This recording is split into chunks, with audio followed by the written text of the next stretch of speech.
किसी के काम जो आए उसे इंसान कहते हैं, उसे इंसान कहते हैं। पराया दर्द अपनाए उसे भगवान कहते हैं, उसे भगवान कहते हैं। कभी धनवान है कितना, कभी इंसान निर्धन है। कभी धनवान है कितना, कभी इंसान निर्धन है। कभी सुख है कभी दुख है, इसी का नाम जीवन है। जो मुश्किल में ना घबराए उसे भगवान कहते हैं, उसे भगवान कहते हैं। किसी के काम जो आए उसे इंसान कहते हैं, उसे इंसान कहते हैं। ये दुनिया एक उलझन है, कहीं धोखा कहीं ठोकर। ये दुनिया एक उलझन है, कहीं धोखा कहीं ठोकर। कोई जीता है हंस हंस कर, कोई जीता है रो रो कर। जो गिर कर फिर संभल जाए उसे इंसान कहते हैं, उसे इंसान कहते हैं।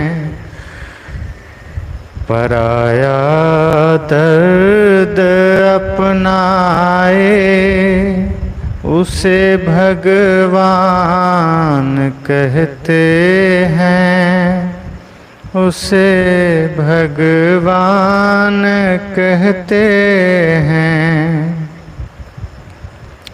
यदि गलती रुलाती है तो राहें भी दिखाती हैं।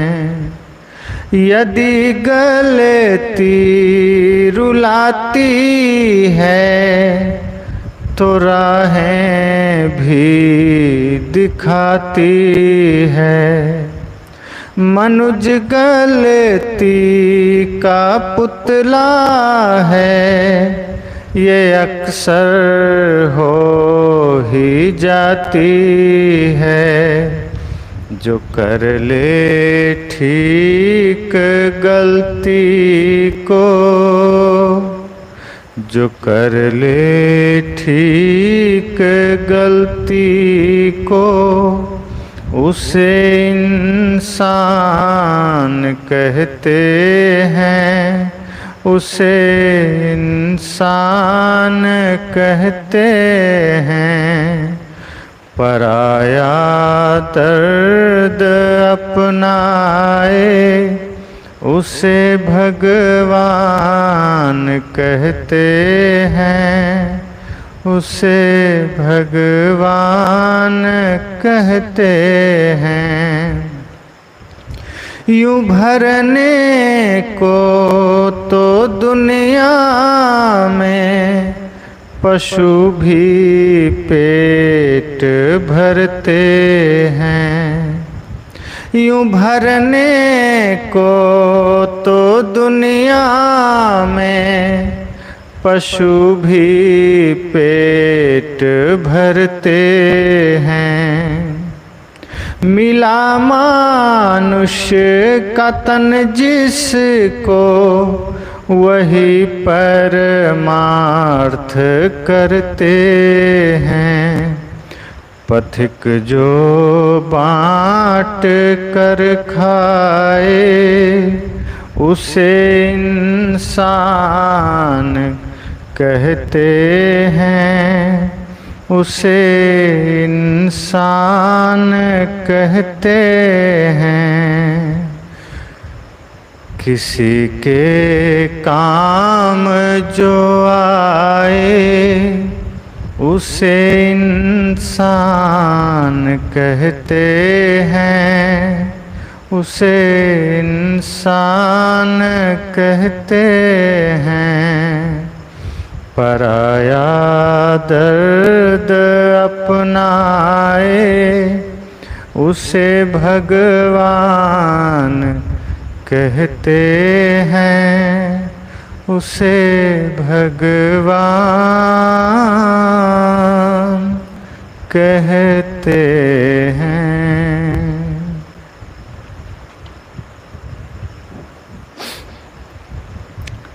तो भजन के बाद हम सभी प्रश्नों पर कुछ चर्चा करेंगे। आप सभी जितने भी हमारे इस भक्ति परिवार में सभी सदस्य जुड़ गए हैं, सबको हृदय से मंगल कामनाएं हैं, साधुवाद है। और भजन आप सबको पसंद आए इसके लिए बहुत शुभकामनाएं।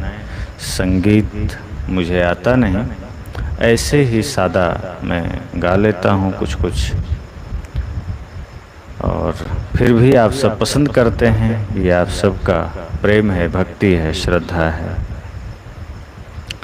तो प्रथम प्रश्न आज का वही जो आप सबने थंबनेल में देखा है कि पूछा है, भगवान की इच्छा के बिना एक तृण भी नहीं हिलता, फिर सारे अनैतिक काम किसकी इच्छा से हो रहे हैं? बहुत गंभीर प्रश्न है। आप सब भी इस पर चिंतन करें, विचार करें कि एक तरफ जब यह कहा जाए कि भगवान की आज्ञा के बिना कुछ भी नहीं होता, एक तरफ यह कहा जाए कि एक तिनका भी भगवान की इच्छा के बिना नहीं हिलता, होई हैं वही जो राम रचि राखा, या सब ही नचावत राम गोसाई।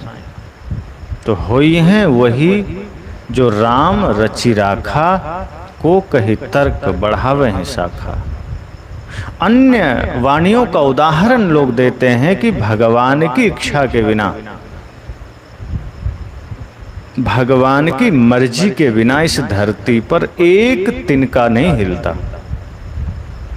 बड़े काम तो छोड़ दो, साधारण एक तिनका भी नहीं हिलता।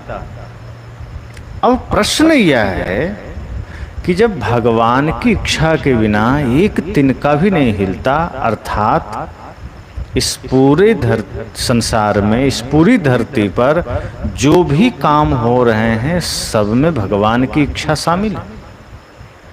जो कुछ भी हो रहा है, अच्छा हो रहा है या बुरा हो रहा है, उसमें भगवान की सहमति है, भगवान चाहते हैं कि वैसा हो। इसका मतलब किसी माँ बहन बेटी के साथ बुरा होता है तो भगवान चाहते हैं किसी की हत्या होती है तो भगवान चाहते हैं क्या? ये भ्रष्टाचारी नेता लोग देश की जनता का धन लूट करके स्विस बैंकों में जमा कर रहे हैं, तो क्या इन भ्रष्टाचारियों के लिए भगवान की इच्छा है कि ये भ्रष्टाचारी करें?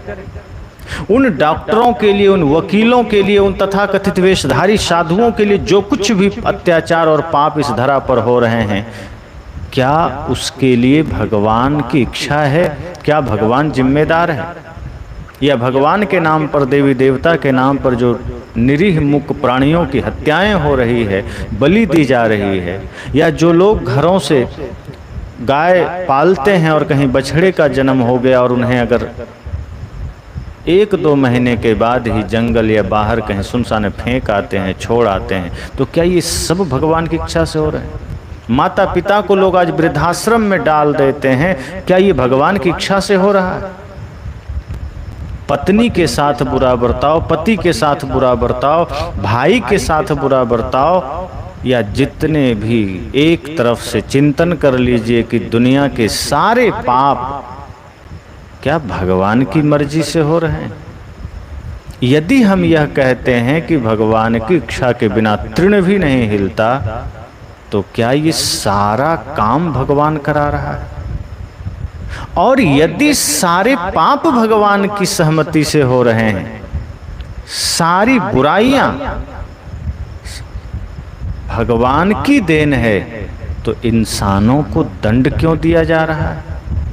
मान लो किसी आदमी ने किसी की हत्या कर दी, तो कोर्ट में उस इंसान को सजा क्यों दी गई? भगवान को आकर कहना चाहिए कि इसका कोई हाथ नहीं, मैंने करवाया, तो मालिक को पकड़ा जाना चाहिए, या नौकर क्यों पकड़े जा रहे हैं? कोई किसी के साथ बलात्कार कर दिया तो भगवान को आकर कहना चाहिए कि इस पर कोई धारा ना लगाओ, इसमें मेरी इच्छा शामिल थी। और वैसे भी साहब ने तो कहा है कि देवता तो होते ही ऐसे थे। देव चरित्र सुनो हो भाई, जो ब्रह्मा सो धियो नसाई, दूजे को हो मंदोदरी तारा, जहिगर जेठ सदा लगवारा। कि इंद्र आदि देवता तो इसमें माहिर थे, किसी की सुंदर पत्नी देखी तो उस पर मोहित हो जाना। अब इन्हें लोग देवता कहते हैं, काम लफंगों वाला, और बन गए देवता। तो अगर ऐसा कोई करता है तो जिम्मेदार तो फिर वो भगवान हुए, देवता हुए, इंसान की तो कोई जिम्मेदारी नहीं बनती। मान लीजिए आप अपने घर पर गाय पालते हैं, घोड़ा पालते हैं, कुत्ता पालते हैं, अगर आप उसे पालते हैं और वह खुलकर किसी के फसल में चला जाए, किसी का कुछ भी नुकसान कर दे, तो जिम्मेदार आप होंगे, न कि वो जानवर होंगे। आपके ऊपर कार्रवाई की जाएगी। अगर मनुष्य भगवान के हाथों की कठपुतली है और मनुष्य कुछ भी कर रहा है, तो जिम्मेदारी भगवान की बनती है, इंसानों की बिल्कुल भी नहीं बनती। तो इस धरती पर जितने भी पाप हो रहे हैं उसके लिए सजा तो इंसानों को मिल रहा है। सारे जेल में इंसानों से भरे हैं, कहीं किसी जेल में भगवान को नहीं देखा गया कि चलो सजा भगवान को दी गई, कि कोर्ट ने कहा कि नहीं इस मामले में भगवान दोषी पाए जाते हैं, उन्हें जेल में दिया जाता है। तो सबसे पहली बात तो यह कहना कि सब कुछ भगवान की इच्छा से हो रहा है, यह बात ही झूठी है। इस धरती पर मनुष्य स्वतंत्र है, स्वयं करता है, भोगता है, महेश्वर है, परमात्मे तिचाप्युक्ता देहिस्मिन् पुरुषः परा, जो भाव आया है गीता में कि यह करता है, भोगता है, कर्म करने वाला है और कर्म का फल भोगने वाला है। इस पर कोई ईश्वर ब्रह्म परमात्मा नहीं। और यदि हम ऐसा मानते हैं कि कोई सर्वशक्तिमान बैठा है, तो हम खुद से अपने भगवान की अवहेलना करते हैं। फिर हम ऐसे भगवान की कल्पना कर रहे हैं जिसका काम शैतानों वाला है। अगर वो सर्वशक्तिमान है और उसकी इच्छा से सब कुछ होता है, फिर हम खुद अपने भगवान की निंदा कर रहे हैं कि फिर सारे अनैतिक कर्म, सारे पाप कर्म भगवान की मर्जी से हो रहे हैं। इसका मतलब वो भगवान नहीं, शैतान है। भगवान का अर्थ ही है जो गलत होने देने की प्रतीक्षा ना करे, जो व्यक्ति का मन पहले ही बदल दे, जो व्यक्ति की आदतें बदल दे। जो समझदार आदमी होगा वो कभी नहीं चाहेगा कि पहले तुम लड़ाई करो फिर हम तुम्हें समझाएंगे। वो पहले ही समझाएंगे कि लड़ाई करो ही मत, झगड़े हो ही ना, एक समर्थ इंसान जो हर रूप से समर्थ है, वो कभी भी ये नहीं चाहेगा कि समाज में पहले अफरा तफरी हो जाए, समाज में पहले विध्वंस हो जाए, फिर हम बचाने आएंगे, फिर हम अगुवा बनेंगे। वो ये चाहेंगे कि हम ऐसा सबको मार्गदर्शन करें कि ऐसी कोई समस्या ही ना आवे। तो यदि भगवान सर्वसमर्थ हैं तो इतना तो जानना पड़ेगा कि वो कभी भी गलत होने नहीं देंगे। लेकिन नहीं, यहाँ मनुष्य स्वतंत्र है, भगवान को दोष देने की जरूरत नहीं है। आदमी स्वतंत्र है, आदमी का मन स्वतंत्र है, जो चाहता है वो करता है, उसमें कोई हस्तक्षेप भगवान का नहीं। इसलिए अपने ही अच्छे या बुरे कृत्यों का फल पाता है, कर्मों का फल पाता है, उसमें कोई दोष भगवान का नहीं। और भगवान चाहते भी नहीं है कि आदमी को हम फल दें ये अच्छा या बुरा का। इसलिए आप वो प्रसंग याद करिए जो यदा कदा संतजन कहते हैं, हम भी सुनाते हैं, कि जब राम जी से कहा गया कि आपको कैकेयी और मंथरा के वजह से वनवास का दुख झेलना पड़ रहा है, दूसरे के वजह से आपको दुख मिला है, वरना यह दुख नहीं मिलता। तो राम जी ने कहा कि काहू न को सुख दुख कर दाता, निज कृत कर्म भोग सुनु भ्राता। इस धरती पर कोई किसी को सुख दुख देने वाला नहीं है, अपने ही कर्मों से हम सुख दुख पाते हैं।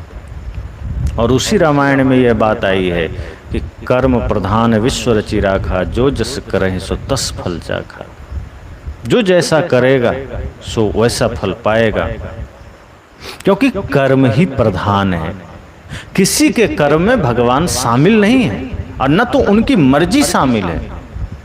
तो यह बात कहना कि भगवान की इच्छा से सब हो रहा है, और बहुत लोग इस बात को रटते रहते हैं कि भगवान की मर्जी से कुछ होता है।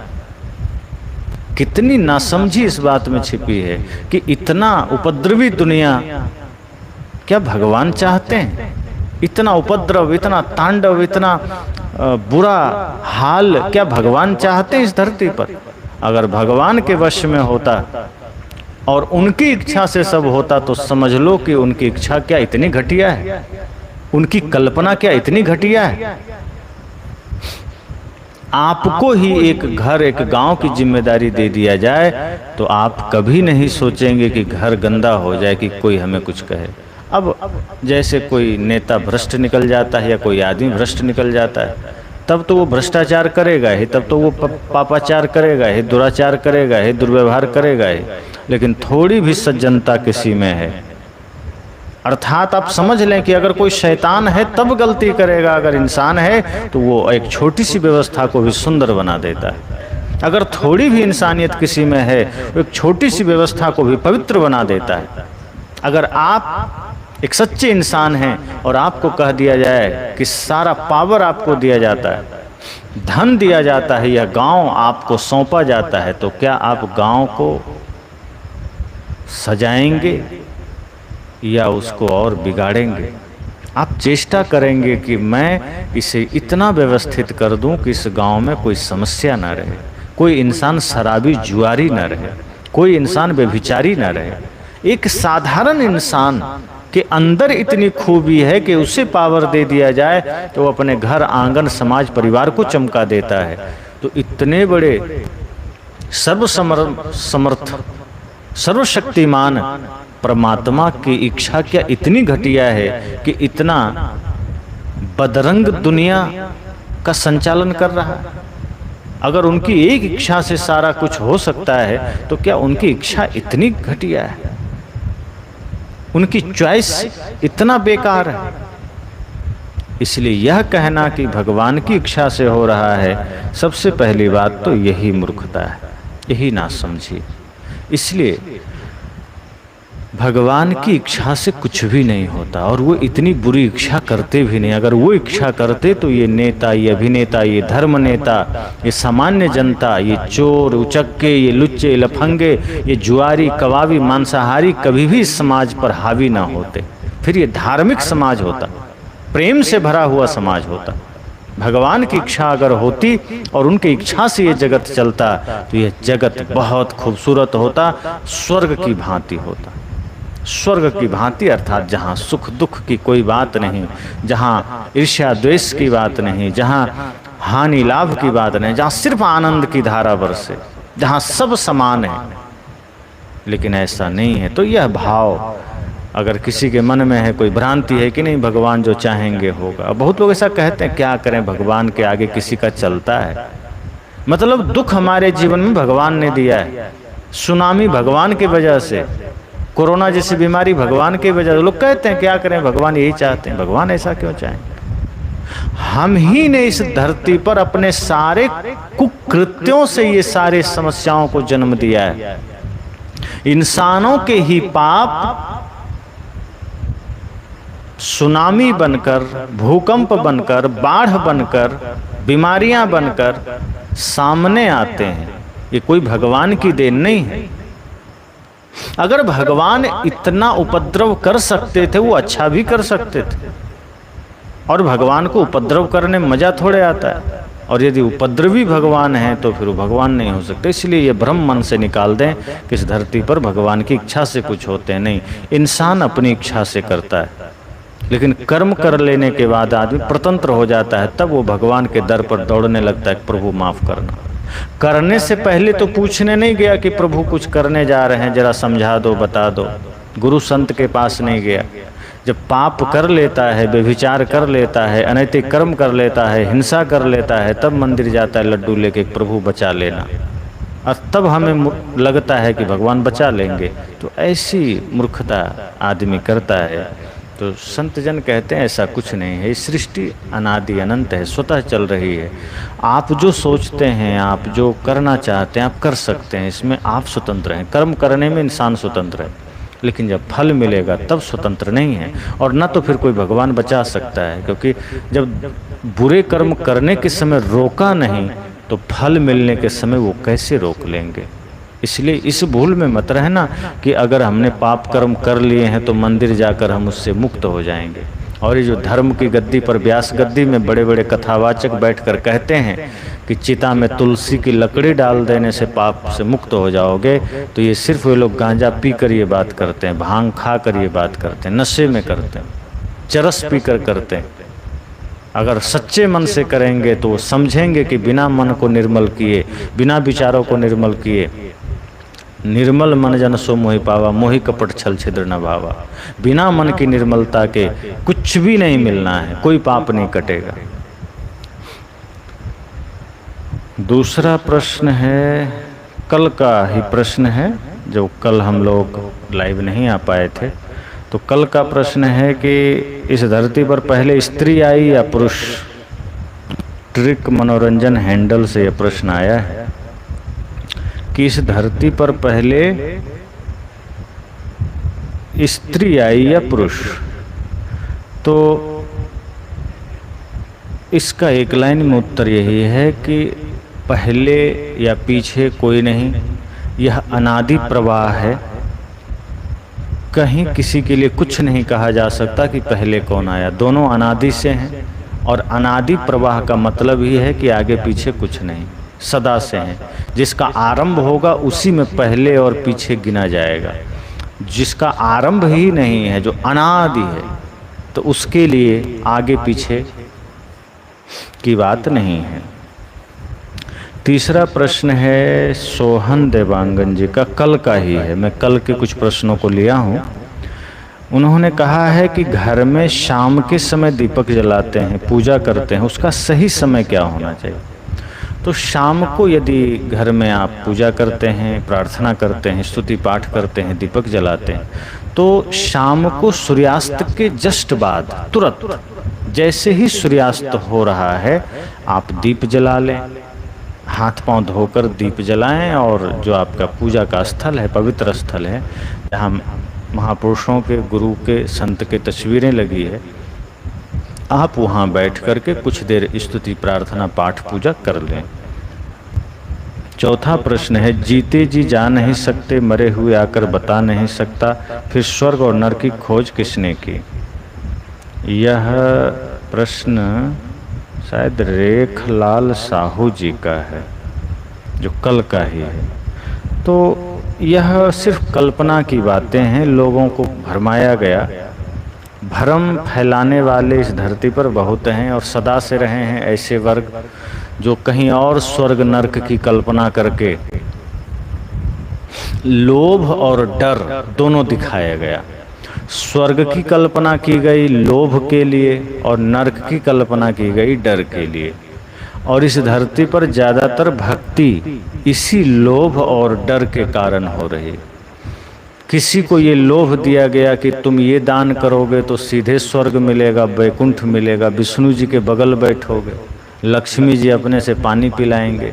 ये सब फिजूल की बातें बता बता करके, लोभ दे दे करके कि शनिवार को हनुमान जी की पूजा कर लोगे, या मंगलवार को या सोमवार को शिव जी की पूजा कर लोगे, या इतने बार नाम जप कर लोगे, विष्णु सहस्त्र नाम जाप कर लोगे, दुर्गा सप्तशती का पाठ कर लोगे, या हनुमान चालीसा का कर लोगे, तो यह स्वर्ग मिलेगा, वह भगवान का धाम मिलेगा, सीधे विमान से लेने आएंगे, या फिर खुद भगवान आएंगे, भगवान के परिकर आएंगे। तमाम प्रकार के जालसाजियाँ की गई।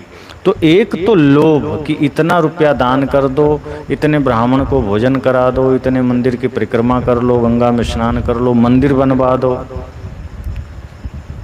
मोटा दक्षिणा दे दो तो यह स्वर्ग मिलेगा। और यदि नहीं करोगे, पूजा नहीं करोगे तो नरक में जाओगे। अगर भगवान की भक्ति नहीं करोगे तो नरक में जाओगे, दान नहीं करोगे तो नरक में जाओगे, कड़ाहे में उबाले जाओगे, आरे से फाड़े जाओगे। तमाम प्रकार का डर दिखाया गया। तो लोगों को भटकाने के लिए स्वर्ग नरक की कल्पना की गई। बाहर कोई स्वर्ग कोई नरक नहीं। वस्तुतः जिस वक्त हम प्रेम की अवस्था में होते हैं वह हमारे जीवन का स्वर्ग है। जब हम क्रोध की अवस्था में होते हैं, व्यभिचार की अवस्था में होते हैं, वही हमारे जीवन का नरक है। तो स्वर्ग और नरक इसी क्षण अभी यही है। अगर हम प्रेम में हैं समझो स्वर्ग में है, क्रोध में है, विकारों में है, काम में है, समझो नरक में है। तो इस तरह से स्वर्ग और नरक यही है।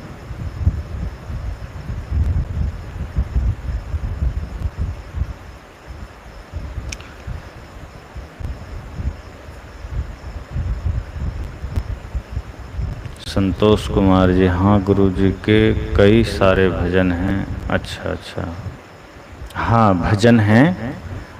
हटवल मुकुंद जी और भी भजन यूट्यूब पर हैं, आप सुन सकते हैं। गुरु जी माया जाल क्या है? कपिल, माया क्या है? इन आँखों से जो कुछ भी दिखाई दे, कान से जो कुछ भी सुन सको, अर्थात 5 कर्मेंद्रियां और 5 ज्ञानेंद्रियां, इससे जो कुछ भी जाना जा सकता है वह माया है। और उसका जो फैलाव हमारे जीवन में है वही उसका जाल है। अब ये सोचो, इन आँखों से जो जगत हम देखते हैं कि गो गोचर लग जा मन जाई सो सब माया जाने भाई, कि हम अपने इंद्रियों से जो कुछ भी संसार को देख पा रहे हैं, सुन पा रहे हैं, समझ पा रहे हैं, वो सब माया है। अब आँख से हमने दृश्य को देखा, दृश्य में मन अटक गया कि ये दृश्य अच्छा है, यही चाहिए, ये रूप अच्छा है, यही चाहिए, ये दिमाग को बस जच गया।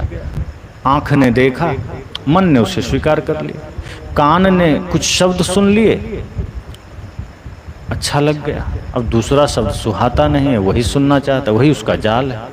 नाक को कुछ गंध पसंद आ गई, अब उसी गंध के पीछे नाक दौड़ रहा है। तो एक से एक क्वालिटी का लोग परफ्यूम खरीद रहे हैं और सोचते हैं इसी से बात बन जाएगी।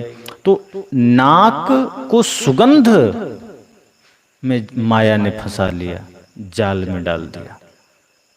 कान शब्द में, नाक सुगंध में, आंख दृश्य में, त्वचा स्पर्श में। कुछ अच्छा कोमल मुलायम स्पर्श मिल गया तो मन को अब यही पसंद है।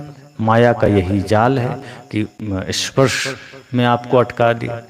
और जीव स्वाद के लिए, कुछ अच्छा स्वाद जच गया तो अब मन वहीं जाएगा, अब उसी स्वाद के पीछे भागेगा। अब देखो कई लोग उस होटल का समोसा बड़ा बढ़िया है तो आदमी वहाँ खाने चला जाता है, उस होटल का पराठा बढ़िया है तो वहाँ चला जाता है, वहाँ का शरबत अच्छा है तो वहाँ चला जाता है।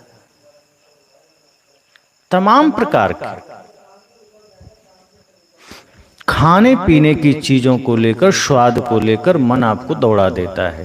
यही तो माया का जाल है कि जिन जिन चीजों में आप अटक रहे हैं, चाहे वो प्राणी हो चाहे वो पदार्थ हो, उसमें अटकना ही माया का जाल है और उससे छूट जाना ही माया से मुक्ति है। तो माया जहां जहां हमें अटकाती है, जहां जहां हमें भटकाती है, वो उसका जाल है। और जो कुछ भी आंखों से हम देख रहे हैं वो सब माया है।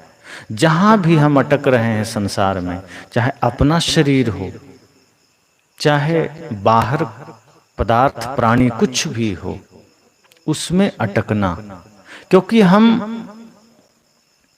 भ्रम बस अटक रहे हैं। सच्चाई देखें तो कोई अपना नहीं। इस संसार में जो कुछ भी है सब एक दिन बिखरने वाला है, विनसने वाला है, फिर भी हम उसमें अटकने को तैयार हैं। तो यही माया जाल है।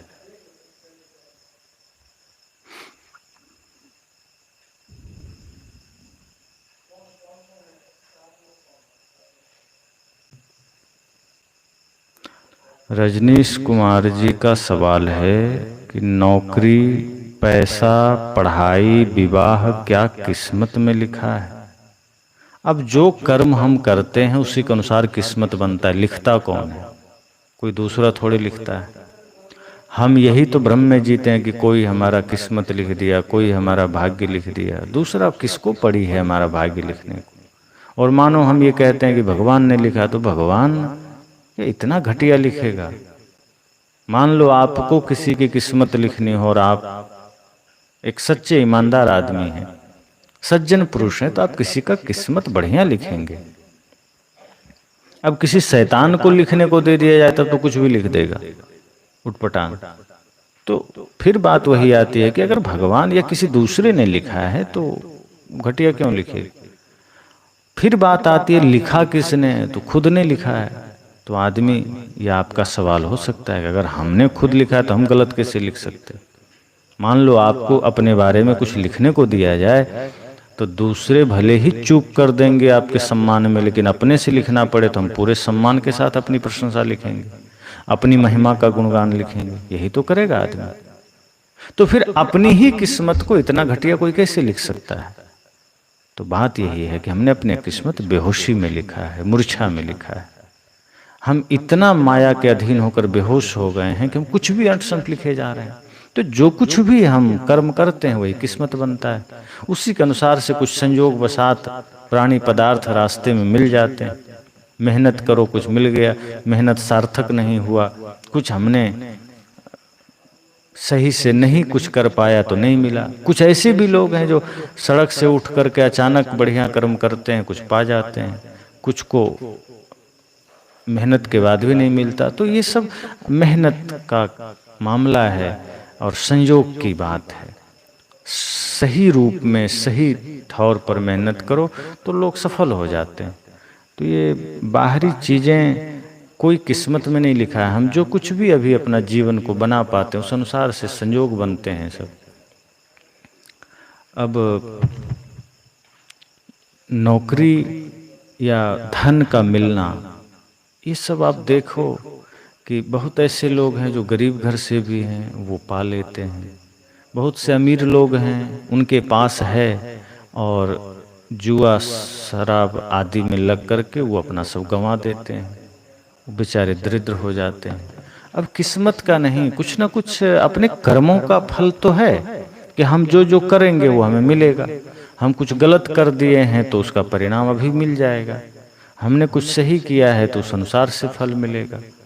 तो वो कम ज़्यादा हो सकता है। सबसे बड़ी बात है कि हमारे पास शांति का धन कितना है। बाहरी धन कम ज़्यादा किसी को हो सकता है, कोई कम मेहनत किया, कोई ज़्यादा किया, कोई कम में ही ज़्यादा पा लिया, कोई ज़्यादा में कम पाया, वो तो अंततः फिर भी एक दिन छूट जाएगा। पर हमारे पास भक्ति का धन, शांति का धन कितना है? ये हमारे तप से, ये हमारे पवित्र कर्म से प्राप्त होगा और इसी का प्रयास करना चाहिए।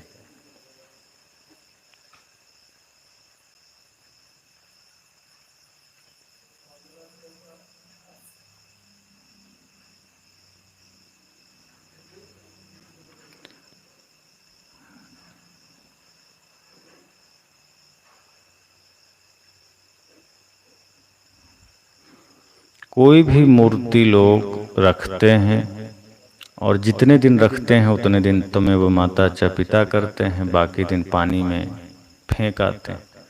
और फेंकने के समय नाम तो बड़ा बढ़िया विसर्जन है, पर फेंकने के समय ये नहीं देखते हैं कि हम जहाँ फेंक रहे हैं वो गंदा नाला है कि गंदा तालाब है। बस 5 दिन, 2 दिन, 10 दिन भगवान को बढ़िया एकदम सामने रख करके पूजा किया, और जिस दिन विसर्जन का समय आया तो इतनी जल्दबाजी में होते हैं कि पानी में उलट के चले आते हैं, देखते भी नहीं हैं कि भगवान को उल्टा ही फेंकाएं। अब पैर ऊपर हो गया, सिर नीचे हो गया कि भगवान अब तक तो आप सीधे बैठे थे, थक गए होंगे, जाइए पानी में शीर्षासन करते रहिए, और आदमी घर लौट आता है। तो ये पाखंड ही तो है, भगवान के साथ मजाक ही तो है। अरे मूर्ति बैठाओ, विसर्जन क्यों करना? और करना है तो कहीं अच्छे से कहीं जाकर के स्थापित करके आओ। भगवान हो या कोई महापुरुष हैं, अगर आप उनके चित्र और मूर्तियाँ स्थापित करते हैं बढ़िया से करो, विसर्जन ना करो ऐसे गंदे जगह में।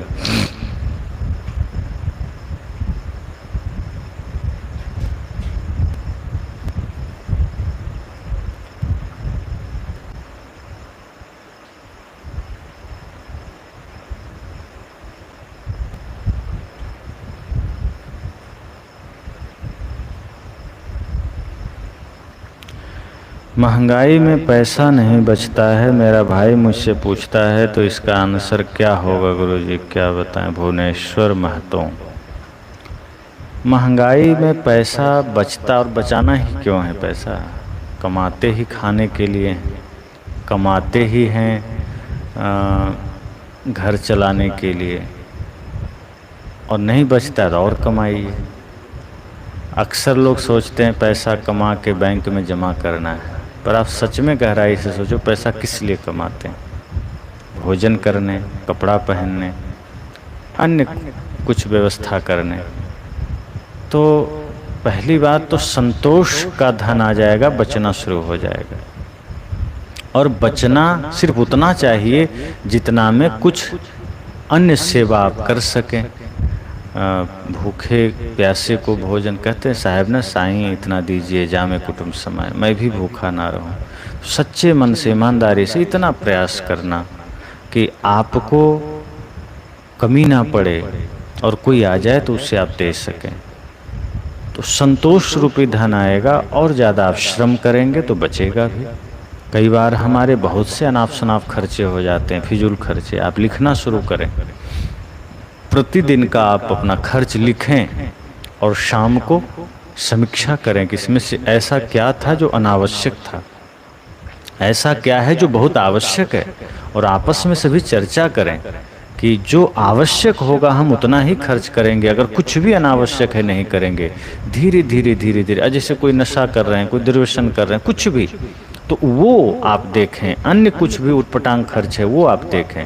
धीरे धीरे आपके एक एक निगरानी से और लिखने से आपको पता चल जाएगा कि इसमें फिजूल क्या है, और लगता है कि नहीं सब आवश्यक खर्च हो रहा है, इसका मतलब आपकी कमाई कम है, फिर और कमाई बढ़ाइए। तो पहली बात तो हम कमाते ही इसलिए हैं कि खर्चा हो, कमाते इसलिए नहीं है कि बचाएं, कमाते इसलिए हैं कि खाएं, शरीर में लगाएं। पैसे का और क्या करोगे? जमा करने से क्या हो जाएगा? पैसा कमाने का अर्थ ही है बढ़िया खाना पीना, और कोई भूखा आ जाए तो उसे भी खिला देना। और फिर भी लगे कि कुछ और आवश्यक है तो थोड़ा मेहनत बढ़ाइए, निगरानी बढ़ाइए, आवश्यकताओं को देखिए, और जब इस तरह से अपनी आवश्यकताओं को आप नोट करेंगे, उस अनुसार से खर्चे को भी आप लिखेंगे, नोट करेंगे, तब आपको पता चल जाएगा कि हम कितना अनावश्यक खर्च करते हैं, कितना आवश्यक। जो अनावश्यक हो बंद करते चले जाएं, कि धीरे धीरे आपको लगेगा बचत भी हो रही है, उससे आप अन्य कार्य भी कर सकेंगे।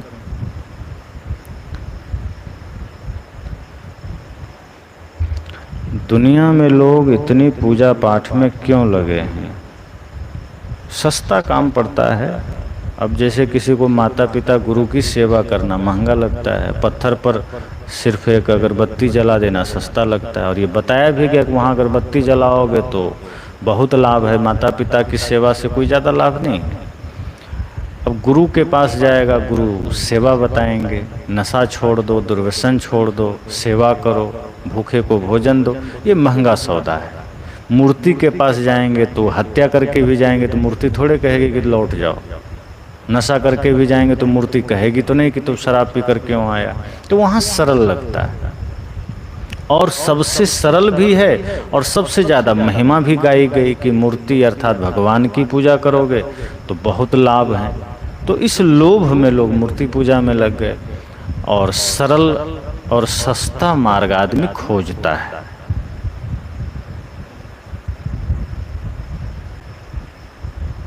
अजित प्रजापति जी लिख रहे हैं, आज भजन जरूर सुनाइएगा गुरुजी। हाँ, संतोष जी लिख रहे हैं कि अजित भैया गुरुजी भजन सुना दिए हैं पहले ही। बिल्कुल, आज भजन हो गया, अब आप पीछे करके बाद में सुन लीजिएगा। पवन कुमार जी का प्रश्न है, गुरुजी संत रामपाल जी अपने सत्संग में सुनाते हैं कि सारी सृष्टि में पूर्ण सद्गुरु केवल परमात्मा ही हो सकता है, दूसरा नहीं। परमात्मा अपने आप ही सद्गुरु की भूमिका करने आते हैं। रामपाल जी भी समझो कि कुछ न कुछ नशा लेते होंगे, वरना ऐसी अनाप शनाप बातें नहीं कर सकते। सद्गुरु कबीर अपने को कहीं भी परमात्मा नहीं कहते हैं, वो कहते हैं कि मैं भी एक साधारण इंसान हूँ, और कर्म से कोई महान बनता है। सृष्टि अनादि है, अनंत है, अनादि प्रवाह है, इसका कोई रचयिता नहीं, कोई मालिक नहीं। इस धरती पर सिर्फ हम अपना मालिक बन सकते हैं, अपने मन इंद्रियों का स्वामी बन सकते हैं, और जो अपने मन इंद्रियों का स्वामी है वही परमात्मा है।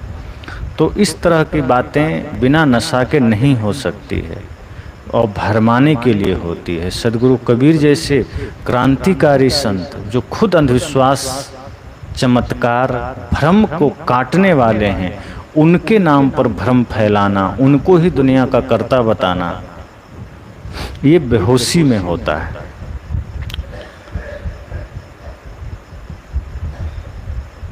सीबी झरिया साहेब बंदगी साहेब जी, कबीर पंथ में भी अलग अलग मतांतर है क्या? हाँ, हो जाता है। किसी भी महापुरुष के बाद तमाम प्रकार के धीरे धीरे शिष्य संत जुड़ते चले जाते हैं, उसमें फिर थोड़ा थोड़ा अपना अपना विचार, अपने अपने कुछ पूजा पद्धति जुड़ती चली जाती, इसलिए मतांतर हो जाते हैं। लेकिन सद्गुरु कबीर का जो मूल विचारधारा उनके बीजक ज्ञान से आया है, उनकी बीजक वाणी से आया है, अब उसके आधार पर हम लोग मूल्यांकन करते हैं।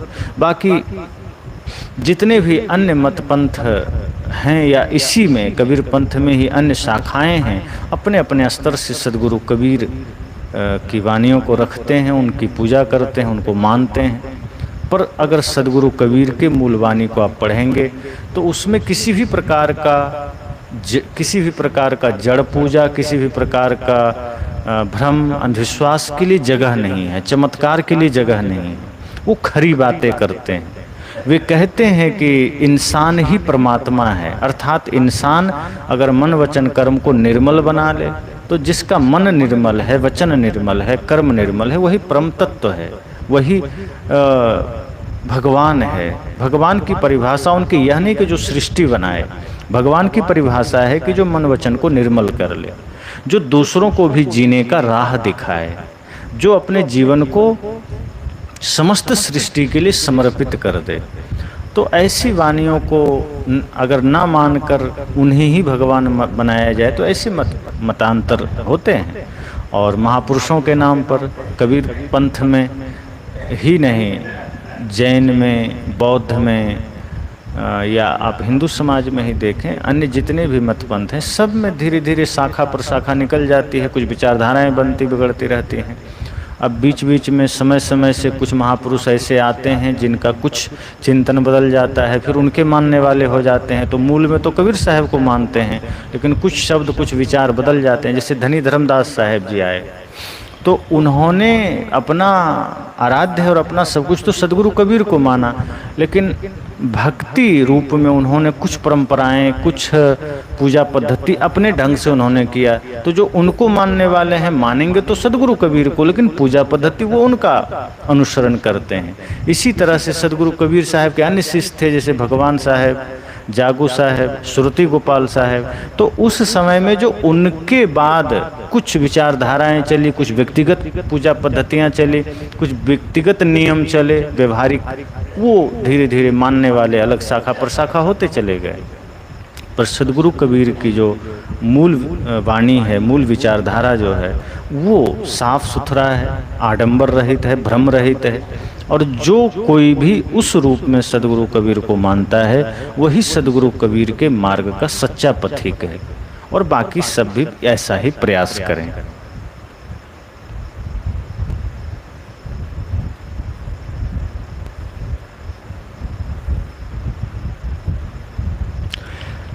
रंजन रुदानी जी कह रहे हैं, जय गुरुदेव, मेरा जन्म क्यों हुआ है, मैं कौन हूँ और मैं कहाँ जाऊँगा, इसमें थोड़ा प्रकाश करो स्वामी।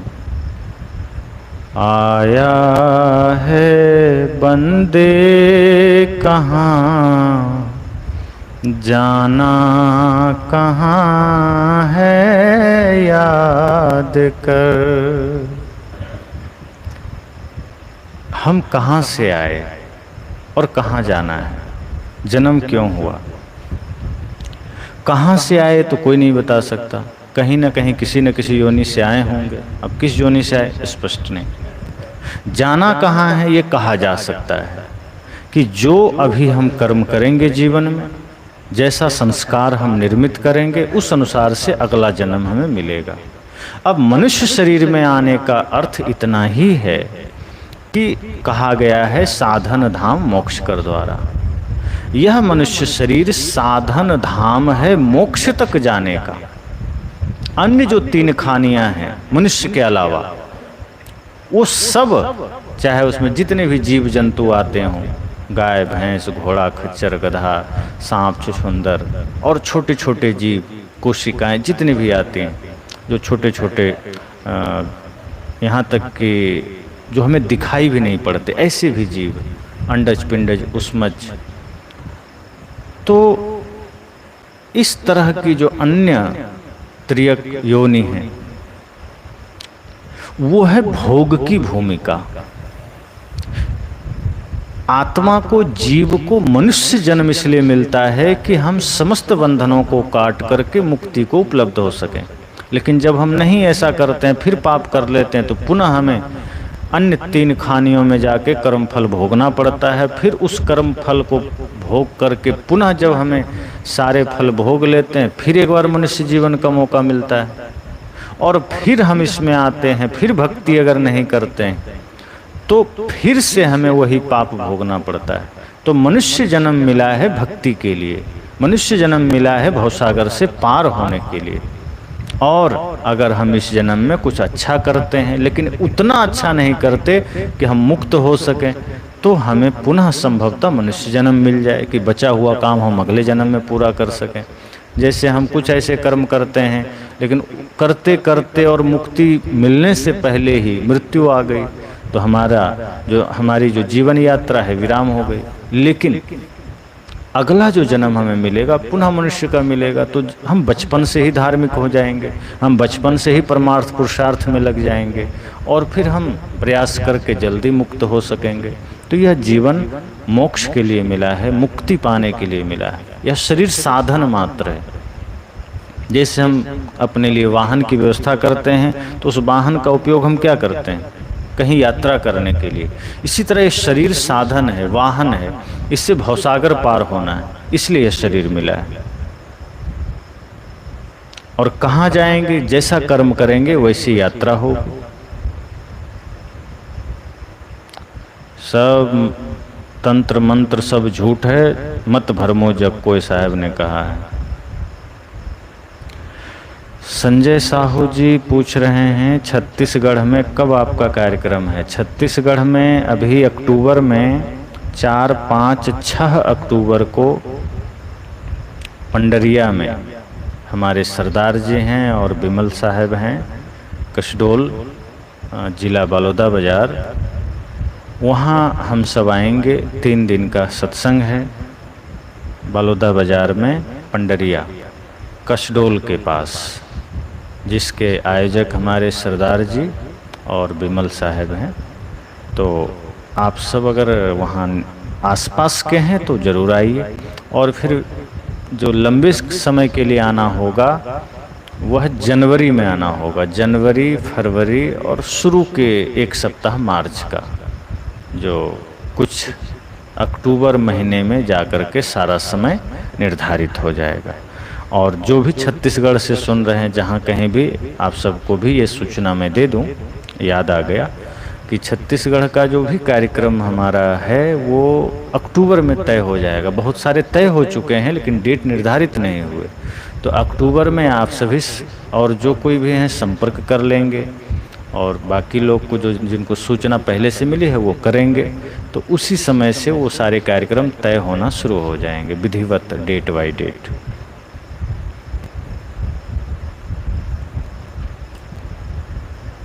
गुरुजी, पाखंडी लोगों को कैसे पहचाने? संतोष कुमार, मुख कछु और हृदय कछुआना, साहब ने कहा है। पाखंड का मतलब ये जो मुख पर कुछ और होगा, हृदय में कुछ और होगा, जैसा है तैसा नहीं करेंगे, जो है वो नहीं बोलेंगे, वेश कुछ और है, भूषा कुछ और है।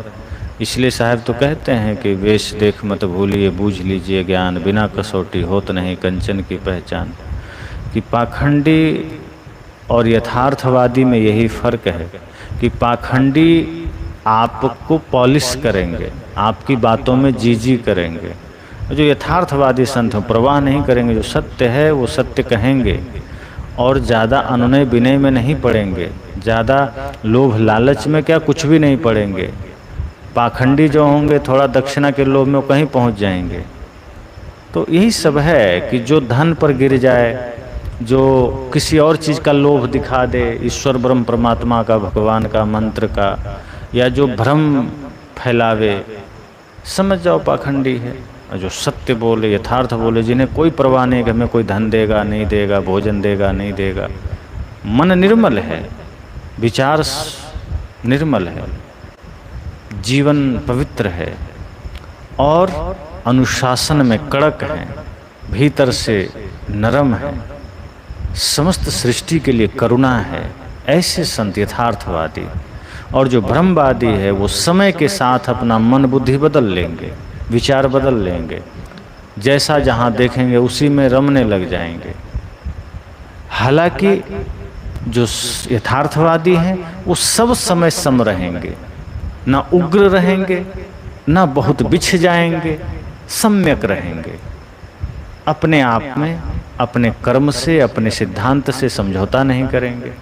अब इसका मतलब ही नहीं कि वो अपनी बातों को थोपेंगे किसी पर, वो अपने आप में दृढ़ रहेंगे और दूसरे का सम्मान करेंगे, आपकी मान्यता का सम्मान करेंगे। ऐसा नहीं कि उखाड़ पुखाड़ शुरू कर देंगे, शांत गंभीर रहकर अपने जो मूल विचार है, अपनी रहनी है, उसमें दृढ़ रहेंगे और सामने किसी भी विचारधारा का सम्मान करेंगे। तो ये कुछ हैं जो, और फिर आँखों से, देखने से, बातों से पहचान आ जाता है। आप जब गहराई से देखेंगे तो पहचान लें। पर सदगुरु कबीर कहते हैं कि अगर कोई पाखंड भी फैला रहा है तो वहाँ घृणा मत करना, उपेक्षा कर देना। नफरत करोगे, घृणा करोगे, अगर कोई अपने रहनी में नहीं भी है तो ईर्ष्या, द्वेष या घृणा की जरूरत नहीं है, क्योंकि फिर वो अपने हृदय में लानी पड़ेगी। अगर आप घृणा करोगे मतलब हृदय में घृणा है तभी तो करोगे, तो वो नुकसान अपना ही है। ऐसी जगह ऐसे साधु संत को भी, ऐसे पाखंड फैलाने वाले को भी जो बन पड़े सेवा स्वागत करके विदा कर देना। ज़्यादा लगाव बढ़ाने की जरूरत नहीं है, लेकिन सेवा करके हाथ जोड़ के विदा कर दो कि कम से कम वेश में तो है। और वेश का क्या दोष है, वो तो अब पापी पहने चाहे पुण्यात्मा पहने, तो वेश का सम्मान कर देना। क्योंकि अपना फर्ज नहीं भूलना है, वो तो वैसा ही हुआ तुम तो होए अयान। साहब कहते हैं कि अगर कोई सत्य का सहारा लेकर अधर्म करने आया है तो सहारा तो सत्य का लिया है। हाँ, उसके बहकावे में आना नहीं, लेकिन वेश का सम्मान करके हाथ जोड़ के भोजन दे के विदा कर देना। पर कोई रहनी संपन्न संत हैं तो उनकी सेवा का लाभ लेना। तो इस तरह से कर सकते हैं।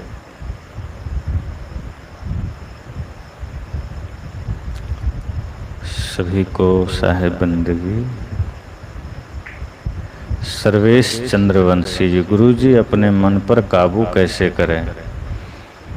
अनावश्यक इच्छाओं का त्याग करके आवश्यक चीज़ों को समझें, संसार को समझें, इस संसार की माया को समझें और ध्यान का अभ्यास करें, योग करें, ध्यान करें। ध्यान से मन शुभस होता है, ध्यान से मन की इच्छाएं नियंत्रित होती है। तो ध्यानाभ्यास करें और जो अनावश्यक मन में कोलाहल है, इच्छाएं हैं, उसका त्याग करें।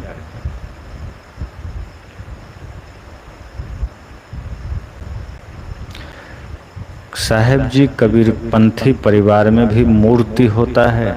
रेख लाल साहू जी, अब लोग कई जगह बना लेते हैं साहेब की मूर्ति और कोई हर्ज नहीं है। पर हाँ, अगर हम सदगुरु कबीर की मूर्ति स्थापित करके और भोग मोक्ष मांगने लगे तब फिर ये पाखंड हो जाएगा। अगर हमने स्मरण के लिए, प्रेरणा के लिए अपने सदगुरु संतों की मूर्तियाँ या साहेब की, सदगुरु कबीर की मूर्तियाँ रखते हैं तो कोई हर्ज नहीं। मूर्तियाँ प्रेरणा के लिए होती, क्योंकि मूर्तियाँ उन्हीं के बनते हैं जो उस अपने जीवन में ऐसा कालजयी काम कर गए, ऐसा आदर्श स्थापित कर गए जो समस्त सृष्टि के लिए हितकारी है। तो मूर्ति लोग रखते हैं।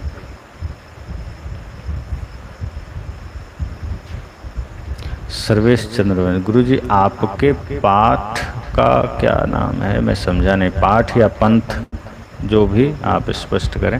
पंथ हमारा अलग नहीं है, सदगुरु कबीर के विचारधारा पर चल रहे हैं तो कबीर पंथी ही हैं। कबीर पंथी मतलब जो कबीर के बताए हुए मानवता के मार्ग पर चले, जो सत्य के मार्ग पर चले, जो प्रेम के मार्ग पर चले, जो न्याय के मार्ग पर चले।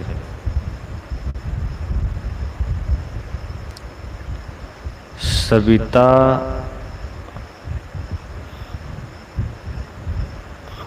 गावने जी, साहेब आपका प्रवचन हर रोज सुनते हैं, कभी कभी डर लगता है दोस्त ने फंसाया है, मन डामाडोल है, इसका है क्या है? प्रवचन आप सुने और डर किस चीज़ का लगता है आपने स्पष्ट नहीं किया है। बाकी अगर आप सत्संग सुनते हैं, भक्ति में मन लगाएंगे तो सब डर भाग जाता है। निर्भय भय तहाँ गुरु की नगरिया, सुख सोए दास कबीरा हो। गुरु के वचनों को सुनकर ध्यान, योग और सत्संग में जब मन लगता है, धीरे धीरे सारे भय खत्म हो जाते हैं। क्योंकि संसार में भय तभी होता है जब हमारे मन में कुछ गलत होता है। अगर हम सब कुछ सही कर लें, मन को निर्मल कर लें, भय खत्म हो जाएगा। समझदारी और निर्भयता दोनों आ जाएगी। मृत्यु एक दिन आनी है, उसका भय का कोई औचित्य नहीं है, उस भय से मुक्त होना है। अन्य अगर कोई भय है तो हम कुछ गलत करते हैं तो भय होता है। बाकी भय की आवश्यकता, निर्भय बनिए। और निर्भयता भक्ति से आएगी, ध्यान से आएगी। मन पर काबू ध्यान के द्वारा करें। अभी मैंने कहा कि जो अनावश्यक इच्छाएं हैं उसका त्याग करके ध्यान करने का प्रयास करें। मैं लगभग हर दिन आपको सूचना दे देता हूँ। ध्यान क्या है, ध्यान कैसे करें, मन को वश में कैसे करें, मन का प्रदूषण कैसे मिटेगा, इस पर मेरे बहुत सारे प्रवचन हैं ध्यान शिविर के। आप ध्यान कैसे करें स्वामी रणजीत साहब, या मन वश में कैसे करें स्वामी रणजीत साहब, इस तरह आप यूट्यूब में सर्च करें। एक सीरियल से ध्यान पर बहुत सारे प्रवचन आएंगे, सुने और वैसा ही अभ्यास करें। जब हम सुनेंगे, जैसा सुनेंगे धीरे धीरे वैसा विचार बनता है, क्योंकि 24 घंटे हम संसार में होते हैं, संसार का सामना करते हैं, तो मन धीरे धीरे लगाम से बाहर चला जाता है, सुबस नहीं हो पाता। तो उसके लिए बार बार हमें ज्ञान का सहारा लेना पड़ेगा, संत सत्संग का, ध्यान का सहारा लेना पड़ेगा। दहेज प्रथा कैसे बंद होगा गुरुजी, कृपया मार्गदर्शन करें। दहेज प्रथा अगर आप लड़के वाले हैं तो पहले लेना बंद कर दीजिए, धीरे धीरे बंद होगा ही। और समाज को जागरूक करें। अगर कोई लड़की वाले हैं तो वो तो स्वाभाविक है, वो चाहेंगे कि दहेज ना देना पड़े, लेकिन जब लड़के वाले बनते हैं तो कहते हैं नहीं नहीं क्यों नहीं, थोड़ा तो लेना ही पड़ेगा। तो लड़के वाले अगर आप हैं तो दहेज ना लीजिए, आप अपने तरफ से पहले शुरुआत कर दीजिए। जैसे हमारे ही जीवन में आप देखिए, हमारे 2 भाइयों का विवाह हुआ, किसी ने बहुत सारा ऐसा प्रस्ताव आया कि दहेज लेना है, दिया जाना है, पर हमारे ओर से भी ये आदेश रहा और घर में भी कि बिल्कुल भी कोई दहेज की चर्चा तक नहीं होनी है। जो लक्ष्मी आ रही है घर में, कन्या, वो स्वयं एक उपहार है, वरदान है, उससे बड़ा और क्या हो सकता है। जो घर का संपूर्ण रूप से ख्याल रखने और घर को एक स्वर्ग बनाने आ रही हैं, तो ये चेष्टा करिए कि आप ऐसी कन्या को लाइए, ऐसे बहू अर्थात इस लड़की को देखिए जो संस्कारों में है, जो जिनके विचार निर्मल हैं। उससे बड़ा फिर धन कुछ नहीं। दहेज के चक्कर में कहीं भी किसी को भी आप उठा लाते हैं और फिर बाद में दहेज तो ख़त्म हो जाता है, दहेज से आप जीत थोड़े पाएंगे, और फिर अनबन होती है, फिर लड़ाई झगड़े होते हैं, फिर घर नर्क बनता है। तो भले ही गरीब लड़कियों से शादी करें, भले ही गरीब परिवार से शादी करें, लेकिन ये देखें कि संस्कार कैसा है, विचार कैसा है। संस्कार बढ़िया है तो उससे बड़ा कीमत और कुछ नहीं।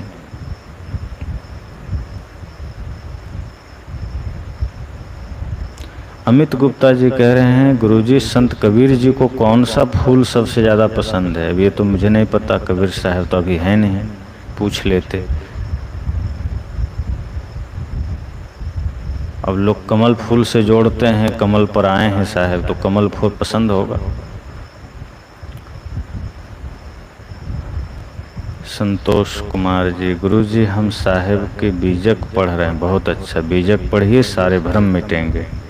बाबू चेत नारायण यादव, गुरुजी प्रवचन हमें करवाना है, आपको कहाँ करवाना है और आप कहाँ से हैं?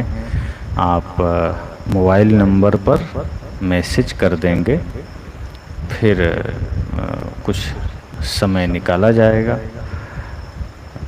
91 55 49 37 96, 91 55 49 37 96, इस नंबर पर आप संपर्क कर लेंगे, फिर बात हो जाएगी।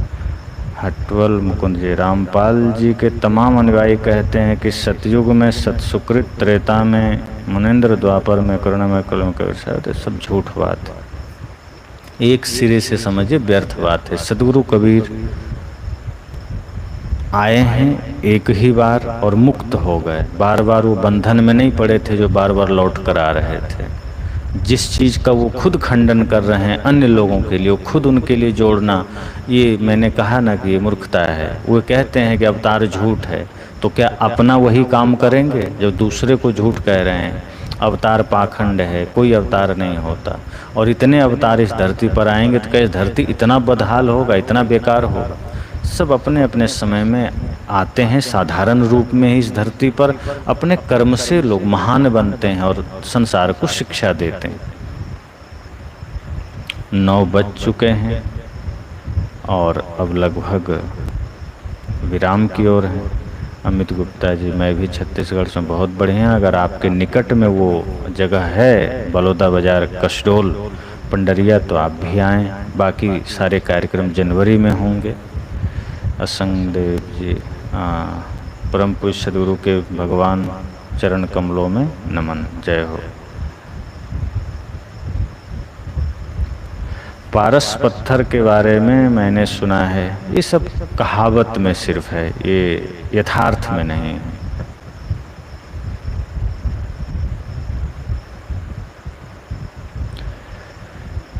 अब जितने भी सवाल हैं इस पर चर्चा कल होगा। जैसे कि इस दुनिया में कितने लोक होते हैं, जैसे कि जल लोक, नागलोक, पाताल लोक, इस पर कल गुरुजी इंसान को समय से पहले क्यों चीज मिल सकती, ये सारे प्रश्न। रमेश मीना जी, गुरुजी राजस्थान में कार्यक्रम कब होता है? अभी मार्च अप्रैल में कार्यक्रम हुआ था। अब आगे पुनः जब कोई कार्यक्रम बनेगा तो आपको जरूर सूचना मिलेगी।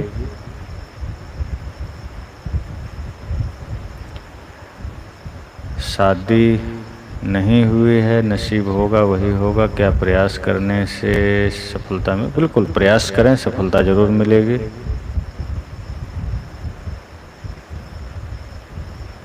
समय की कीमत है, एक एक क्षण की कीमत है। अगर हम उसे व्यर्थ कमाएंगे तो लौट कर नहीं आएगा। एक एक सांस कीमती है। इसलिए काल करे सो आज कर, आज करे सो अब, पल में परलय होएगा, बहरी करेगा कब। सदगुरु कबीर ने समय का कीमत बता दिया है। इंसानियत का भाव, अब जो महत्वपूर्ण प्रश्न है उस पर मैं कल बोलूँगा। जैसे कि कितने लोग होते हैं, उसके बाद एक और प्रश्न है जातिवाद कैसे मिटेगी। इन सब पर बढ़िया से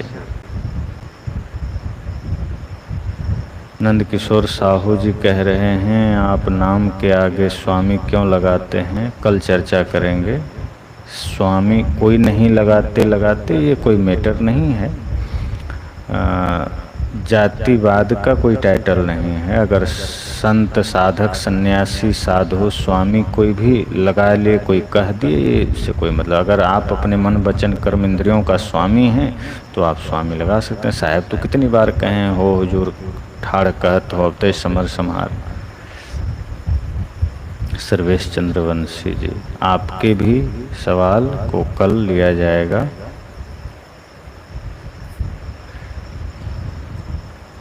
बाकी सभी को बहुत बहुत मंगल कामना, शुभकामना, साहेब बंदगी। तो जो कुछ सवाल बच गए, कल पुनः हम अन्य कुछ पिछले सवालों को लेकर और कल के सवालों के साथ हम आएंगे। अभी आप सबसे हम विदा लेंगे और पुनः वही बात कि सोने से पहले आप ध्यान जरूर करिएगा।